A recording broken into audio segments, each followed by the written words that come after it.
आप इसको इस्लाम के नजरिए से देखेंगे तो ये पुण्य का काम किया है उन्होंने, ये सवाब का काम किया है उन्होंने।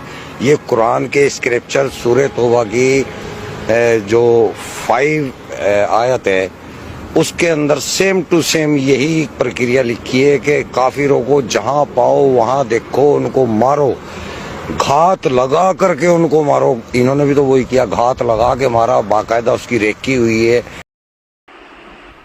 मुसलमान हो? अच्छा, कलमा पढ़कर सुनाओ। नहीं आता? ओहो, काफिर हिंदू है तू, मार दो गोली। हिंदू हो? कितना आक्रोश दिखता है ना व्हाट्सएप पर, कैंडल मार्च निकालकर, झंडे लेकर, भीड़ इकट्ठी कर कर, उसके बाद स्टेटस पे फ़ोटो लगाना, फेसबुक इंस्टा पर वायरल करना, और फिर लगातार 24 घंटे तक देखते रहना कि कितने लोगों ने मुझे फॉलो किया, लाइक किया, कितने लोगों ने मुझे देखा। कितनी अच्छी बात है कि कोई भी व्यक्ति आपके घर का नहीं था, लेकिन कब तक बचोगे? कहाँ कहाँ बचोगे? जम्मू कश्मीर नहीं जाओगे तो दिल्ली में मारे जाओगे, दिल्ली नहीं जाओगे तो कोलकाता में मारे जाओगे, कोलकाता नहीं जाओगे तो पश्चिम बंगाल में मारे जाओगे, और पश्चिम बंगाल नहीं जाओगे तो गोधरा में मारे जाओगे। बचोगे कहाँ कहाँ? हिंदुस्तान के हर कोने में ऐसे लोग भरे पड़े हैं जो आपको मारने के लिए अपने आप को धन्य समझते हैं। आज एक वीडियो सोशल मीडिया पर वायरल हुआ, 2 वीडियो वायरल हुए। एक मनोज मुंतसिर का, जिन्होंने हर एक घटना की पूरी सच्चाई बताई, वो वीडियो आगे हम आपको दिखाएंगे। दूसरा एक मुस्लिम व्यक्ति का वीडियो वायरल हो रहा है, जिसने ये साफ साफ कहा है कि जिन्होंने कश्मीर में यानी कि पहलगाम में जो हिंदुओं के ऊपर गोलियां चलाई और उनको मारा है, उसने बहुत ही पुण्य का काम किया है।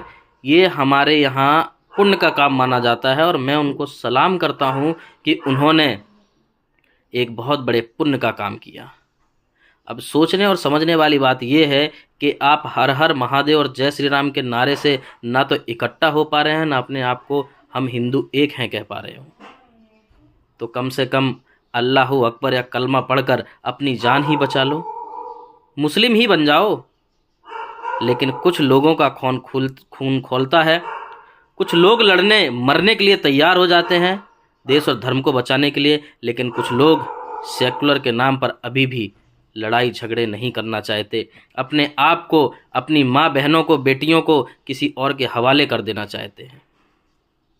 ये वीडियो मैं बनाना नहीं चाहता था, लेकिन जिस तरीके से सोशल मीडिया पर 2-3 दिन से लगातार वीडियो वायरल हो रहे हैं और जिस तरीके की कायराना हरकत हो रही है, वो कहीं ना कहीं बहुत ही निंदनीय है। और दूसरी सबसे बड़ी बात, कहा जाता है कि आतंक का कोई मज़हब नहीं होता, तो फिर हर बार आतंकवादी मुस्लिम ही क्यों निकलता है? ऐसा क्यों? क्या किसी के पास इसका जवाब है? अगर नहीं तो जवाब ढूंढकर हमें जवाब अवश्य दें। अब आइए देखते हैं मनोज मुंतसर के उस वीडियो को, जिसमें उन्होंने अलग अलग जगहों की कई घटनाओं के बारे में एक सच्चाई जाहिर की है। बधाई हो, ये गोलियां आपके किसी अपने को नहीं लगी। पहलगाम में आपका कोई बेटा या भाई नहीं मारा गया। लेकिन कितने दिन बचोगे? कश्मीर नहीं जाओगे तो मुर्शिदाबाद में मारे जाओगे, कलकत्ता में मारे जाओगे, गोधरा में मारे जाओगे, दिल्ली और मुजफ्फरनगर में मारे जाओगे। अगर तुमने तय ही कर लिया है कि तुम शेर नहीं बकरे हो, तो कटने के लिए भी तैयार रहो, नंबर बस आने ही वाला है। एक आइडिया है मेरे पास, हर हर महादेव बोल के तुम एक तो हो नहीं सकते, तो अल्लाह अकबर बोल के घुटने ही टेक दो, कलमा वलमा ही सीख लो, जान तो बच जाएगी, सर तो धड़ से अलग नहीं होगा। बुरा लग रहा है ना? उंगलियां मचल रही हैं कमेंट में मुझे गालियां देने के लिए। जितनी ये उंगलियां मचल रही हैं, अगर तुम्हारी भुजाएं उतना ही फड़कती तो 25 निर्दोष हिंदुओं की ऐसे अकाल मृत्यु नहीं होती। और प्रॉब्लम यह है कि तुम अब भी नहीं समझोगे।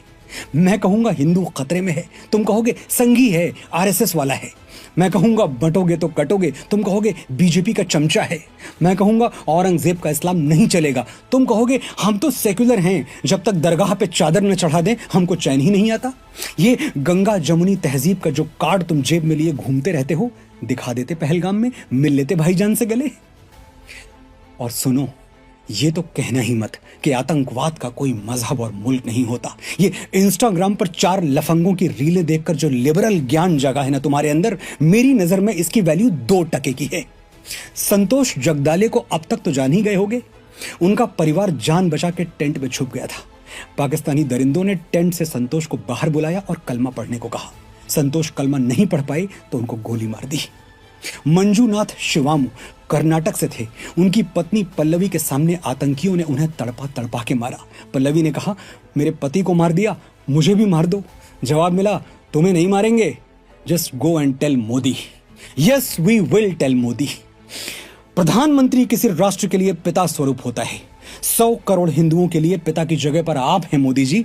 आपके बच्चों का खून बहा है, आपके घर की बेटियां विधवा हुई हैं, आपके दरवाजे पर मौत का मातम है, आपकी माओ ने अपनी गोद के फूल खोए हैं। आप लेंगे हमारा प्रतिशोध, आपको लेना ही होगा। और इस बार मुठभेड़ में 4 केचुए मार के हमारा प्रतिशोध पूरा नहीं होगा। हमें पाकिस्तानी सेना के कटे हुए सर चाहिए। हमारी प्रॉब्लम आतंकवाद नहीं, पाकिस्तान की आर्मी है। एक्टिवेट कीजिए लाइन ऑफ कंट्रोल, घुस जाइए पीओके में और बता दीजिए बाप कौन है। इतना सा देश है इजराइल, इतना सा। मैप पे भी जूम करके देखना पड़ता है। होलोकॉस्ट के बचे हुए 4 यहूदियों ने अपनी अस्मिता के लिए गाजा पट्टी को शमशान कर दिया। 15 लाख भारतीय सेना के जवान अपने आत्मसम्मान के लिए क्या इतना भी नहीं कर सकते? हफ्ते में एक दिन भूखा सोने वाला गरीब भारत 1965 में लाहौर तक घुस गया था। आज तो हम दुनिया का 4था सबसे बड़ा मिलिट्री पावर हैं। आज अगर आपके होते हम चुप रह गए तो आने वाली पीढ़ियों को क्या मुंह दिखाएंगे? क्या कहेंगे कि हमारे पास अर्जुन जैसा पिता था, फिर भी हम अभिमन्यु की तरफ मारे गए। इतिहास सड़ी गली लाशें नहीं, विजय के ध्वज गिनता है मोदी जी। जो लंका नहीं जला सकता वो हनुमान नहीं है, जो रावण का वध नहीं कर सकता वो मेरा राम नहीं है। हमारी एक बेटी से हत्यारों ने कहा था, go and tell Modi. We have told you sir.